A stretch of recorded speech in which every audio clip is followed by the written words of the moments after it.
Norm of the North. Now I'm sure a lot of you have a couple of questions regarding this movie. Like, where the fridge did this thing come from and how did it manage to get into theaters? Well, at least I'm asking it whenever I look at this.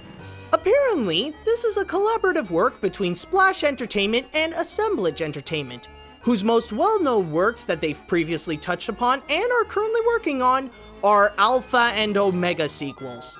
How it got into theaters is all thanks to Lionsgate, whom I guess they want to have some animated features under their belt. I don't know, that's the only reason I could ever think of, and gave the opportunity to put Norm on the big screen, complete with a big headlining actor like Rob Schneider.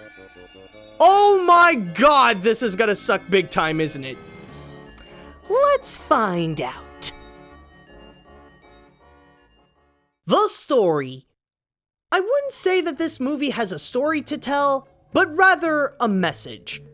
An environmental message. An intolerably hammered down environmental message.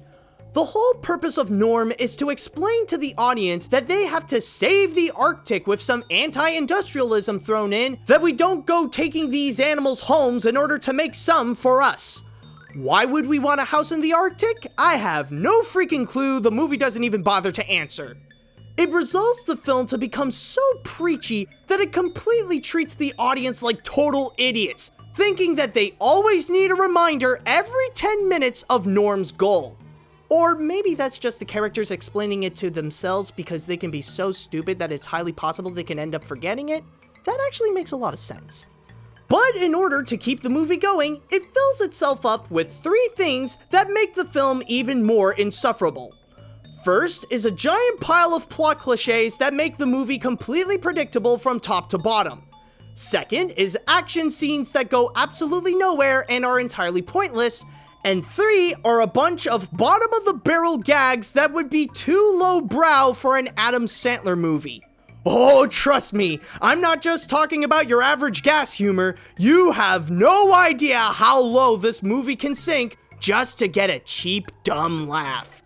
And let's not forget Norm going around twerking his butt doing the Arctic Shake. Yeah, that'll totally make you be like the cool kids.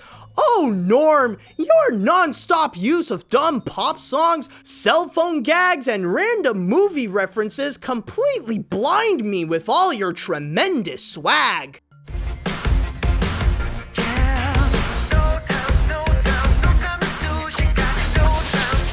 Seriously, did any of the writers or even the director at least care?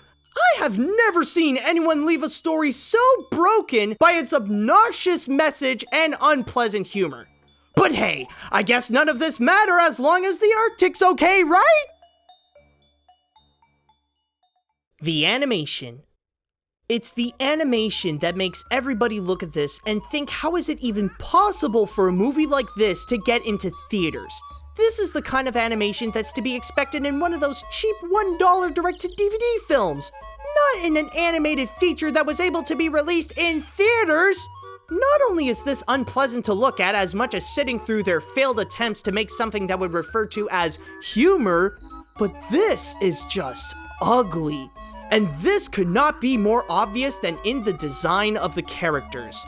Was it too expensive for them to hire a professional artist to draw good-looking characters?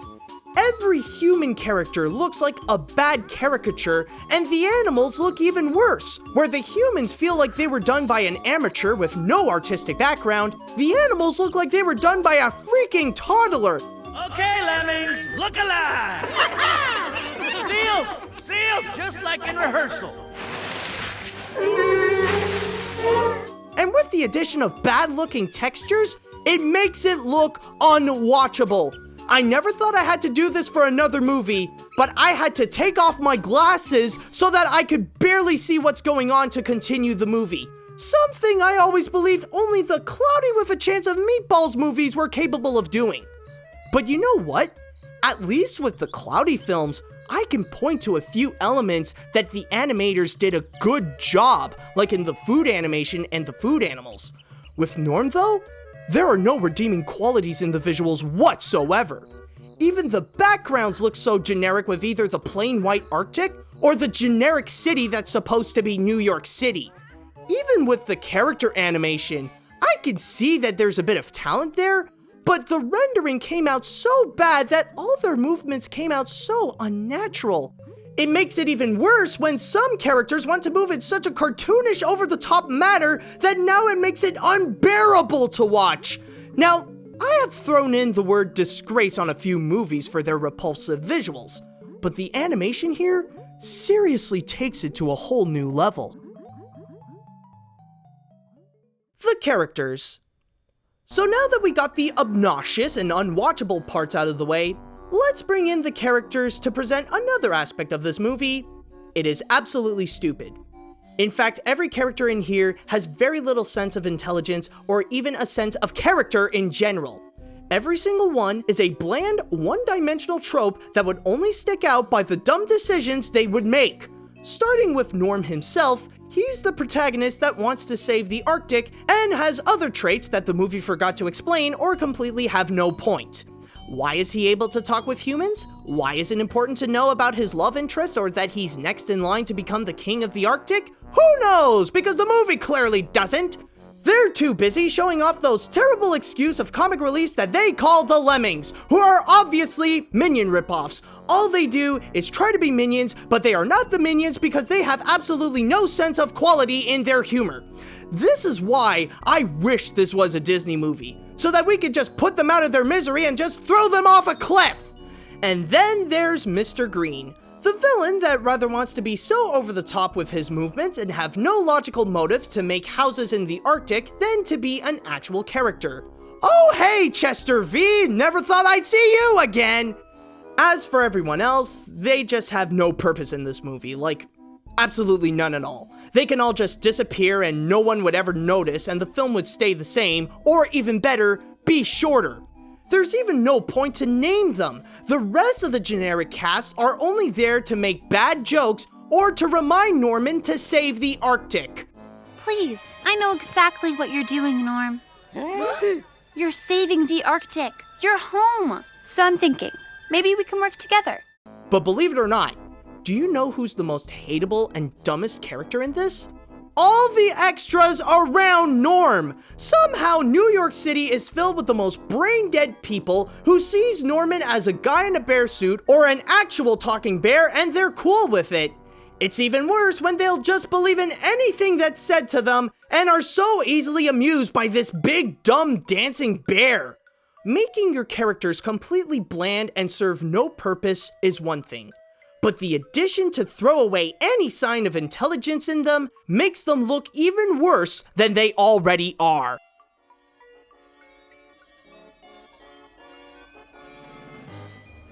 In all my years of reviewing animated features and watching them one by one as they come out fresh and new in theaters, I always believed that I've seen some of the worst that the medium could offer.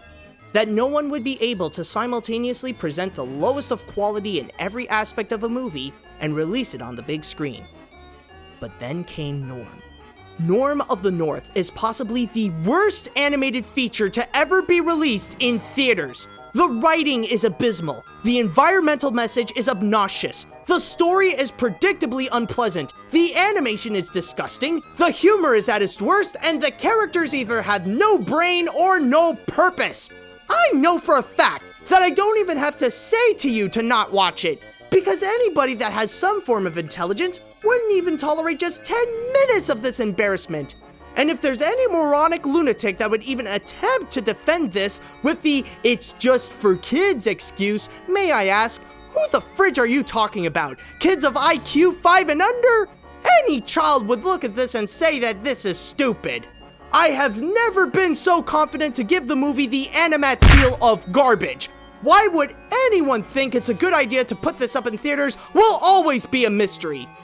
But the one thing we all know is that Norm will forever find a place as one of the worst animated films of all time.